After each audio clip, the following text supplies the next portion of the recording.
안녕하세요. 뻘제공소의 뻘짓입니다. 요즘 신제품들이 정말 많이 나오죠. 이번에는 인텔 13세대예요. 야, 벌써 13세대야. 그 중에서도 최고급인 i9 13900K를 가져왔는데요. 인텔 12세대와 공정 동일하고요. 핵심 아키텍처도 동일하지만 L2 캐시가 소폭 늘어나고 내부적으로 여러 최적화가 되었다고 해요. 그에 맞춰서 Z790 메인보드도 같이 출시를 했는데 Z690이랑 크게 다른 건 없더라고요. 제가 테스트한 보드는 Z790 GB 어로스 마스터인데요. 어로스 라인업 중에서는 상급이죠. 이건 테스트용으로 받았습니다. 받았으니까 인지상정 소개를 간단하게 해드려야죠. 고급 라인업이다 보니 디자인은 역시 멋있게 되어 있고요. 전원부 방열판도 빵빵하고요. RGB도 은은한 게 괜찮습니다. 요즘은 고급으로 갈수록 RGB를 좀 약하게 넣는 것 같아요. 얘는 DDR5 전용인데 DDR4를 쓰는 Z790 보드들도 있긴 해요. PCI 5.0을 지원하기 때문에 기본 방열판이 굉장히 크고요. 아직 리테일로 출시한 건 없는데 아니 속도가 무슨 읽기 쓰기 1만 MB/s가 나오더라고요. 이게 맞아? 그리고 이거 요즘 트렌드 같던데 여기 버튼 누르면 그래픽카드가 튀어나옵니다. 이거 큰 그래픽카드 빼보신 분들은 아시겠지만 이거 없으면 탈부착할 때 굉장히 힘듭니다. 개인적으로는 USB 포트가 많아서 좋더라고요. C타입 포트도 보통 한 개 있는데 얘는 3개나 있어요. 사실 가장 궁금한 건 바로 CPU겠죠. 12세대와 크기 동일하고요. Z690 호환도 됩니다. 바이오스 업데이트는 하셔야겠지만. 그럼 스펙은 어떠냐? 좀 많이 달라요. 인텔이 12세대부터 빅코어인 고성능 P코어, 리틀코어인 고효율 E코어를 동시에 탑재하는 빅리틀 구조로 바뀐 건 아시죠? 그런데 이번 13세대에서는 E코어를 기존보다 8개 더 때려 박았어요. 아니 무슨 E코어만 16개예요. 그래서 총 코어 수가 24코어 32스레드입니다. 참고로 코어 스레드가 안 맞는 이유는 P코어는 1코어 2스레드, E코어는 1코어 1스레드이기 때문이에요. 가격은 12세대보다 오히려 더 저렴해져서 R9 7950X보다도 $110 더 저렴합니다. 사실 이 코어는 게이밍에선 안 쓴다고 보시면 되거든요. 그래서 작업 영역에서 향상이 크고 게임은 전세대와 별 차이가 없지 않을까 싶었는데 우선 게임 먼저 보시죠. 테스트 세팅은 이렇습니다. 인텔은 12900K, 13900K, 라이젠은 7000번대 최고급인 7950X와 게이밍 킹 5800X 3D를 붙여봤어요. 그래픽카드는 RTX 4090입니다. 자, 포르자 호라이즌 5입니다. 좌측부터 12900K, 583D, 13900K, 7950X고요. 아마 13900K를 중심으로 좌우 정도만 보시면 될 것 같아요. 포르자에서는 13세대가 583D, 7950X보다 더 잘 나옵니다. FHD인데도 RTX 4090을 알뜰하게 잘 쓰네요. 토탈워 워해머에서도 비슷한데요. 확실히 인텔 13세대가 라이젠들에 비해서 우위를 가져가고 있습니다. 얘는 차이가 좀 나네요. 그럼 스파이더맨 리마스터에서는 어떨까요? 이게 문제입니다. RTX 4090이 웬만한 게임에서는 풀 HD에서 놀아요. 보시면 그래픽카드를 50% 넘게 사용하고 있죠. 여기서는 셋 다 비슷하고요. 그런데 레데리2로 와보면 5800X 3D가 13900K를 이겨요. 특히 보시면 그래픽 로드율 차이가 꽤 납니다. 583D가 그래픽을 더 잘 써요. 더군다나 얘는 원래 콘솔 게임이다 보니까 라이젠에 좀 더 최적화가 되어 있죠. 그럼 배그에서는 어떨까요? 이게 7950X는 가뿐하게 이기거든요. 그런데 583D가 너무 잘 나와요. 국산 게임에 딱 맞다 이런 말이 많았죠. 물론 5800X 3D는 DDR4이기 때문에 램오버를 극한으로 한다거나 하면 13900K가 좀 더 잘 나올 수는 있지만 각각 순정 상태에서는 583D가 7950X 13900K보다도 잘 나오는 재미있는 상황입니다. 특히 로스트 아크가 583D가 굉장히 잘 나오죠. 보시면 13900K가 7950X는 다 이기거든요. 그런데 정작 583D가 더 잘 나와 버리니까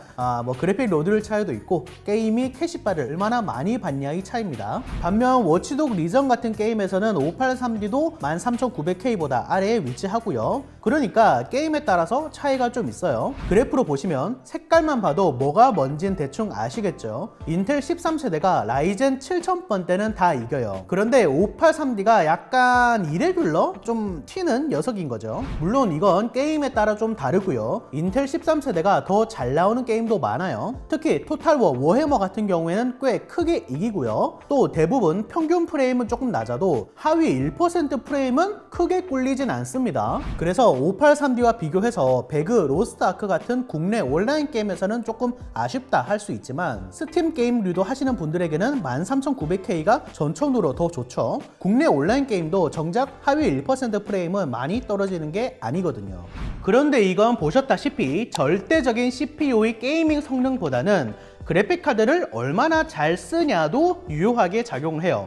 물론 이제 그것도 성능의 일종이겠지만 5800X 3D 같은 경우에는 L3 캐시를 엄청 박아 넣어서 풀 HD 해상도에서도 그래픽카드를 엄청 잘 쓰거든요. 인터커넥트 대역폭이 높은 건데, 즉 그래픽카드가 RTX 4090보다 낫다면 5800X 3D가 이렇게까지 잘 나오진 않을 거라는 얘기입니다. FHD에서 그래픽카드를 뭐 비슷하게 쓸 테니까. 뭐 반대로 말하면 13900K가 비교적 그래픽카드를 좀 못 쓴다 라고 해도 되겠죠. 혹은 기본 부하가 높아지는 QHD에서 테스트를 한다면 13900K도 그래픽을 잘 쓰게 되니까 5800X 3D보다 더 우위를 보일 거고요. 실제로 오버워치랑 배그만 떼왔는데 오버워치는 풀 HD에선 지던 게 QHD에선 이기고, 배그는 평균 프레임도 다 따라오고 하위 1% 프레임은 오히려 이기죠. 해상도가 높거나 그래픽카드가 RTX 4090보다 낮은 대충 3080쯤 되면 풀 HD에서도 순위가 바뀔 수 있다는 거예요. 그래서 QHD에서도 제가 몇 개 돌려봤거든요. 아까 설명드린 거랑 비슷한데 로스트 아크는 완전 예외라서